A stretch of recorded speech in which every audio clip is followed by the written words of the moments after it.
গুম ও বিচার বহির্ভূত হত্যাকাণ্ডের বিরুদ্ধে কঠোর অবস্থানে সরকার। এছাড়া অপতথ্য ও সাইবার বুলিং রোধে গঠন করা হয়েছে আইনজীবী প্যানেল। দুপুরে সচিবালয়ে সমসাময়িক বিষয়ে সাংবাদিকদের ব্রিফিংয়ে এসব কথা জানান প্রধানমন্ত্রীর উপদেষ্টা ডাক্তার জাহেদুর রহমান।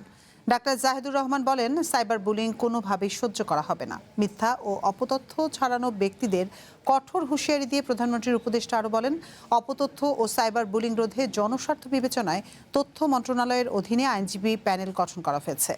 এক প্রশ্নের জবাবে তিনি আরও বলেন, সরকারের বিভিন্ন পর্যায়ে দীর্ঘদিনের ফ্যাসিস্ট সমর্থিত কর্মকর্তা কর্মচারীদের বিরুদ্ধে ব্যবস্থা নেওয়া হচ্ছে। বিএনপি গণতান্ত্রিক সরকার দাবি করে উপদেষ্টা বলেন, গণতান্ত্রিক সরকার কখনো কোনো অন্যায় নিপীড়নকে সমর্থন করে না। তবে সরকারের কোনো ভুল থাকলে আইনের মাঝে থেকে যে কোনো সমালোচনা করা যাবে। বলেন, রাষ্ট্র ও জনগণের কল্যাণে সরকার প্রধান চাইলে যে কোনো মুহূর্তে মন্ত্রিসভায় রদবদল আনতে পারেন।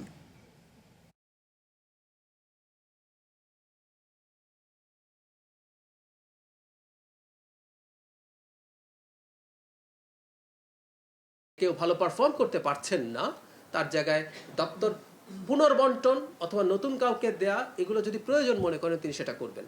কারণ দিনের শেষে জনগণের কল্যাণ সাধন করা প্রধানমন্ত্রী হিসেবে তার কোনো চয়েস বা কোনো সিদ্ধান্ত আরও বেটার করার সুযোগ যদি থাকে তিনি সেটা করবেন। তার সাথে আমার ব্যক্তিগতভাবে কথা বলে মনে হয়েছে এটা এখন 180 দিনের পরপর হবে না তার চাইতে একটু সময় লাগবে, সেটা আমি নিশ্চিতভাবে বলতে পারছি না।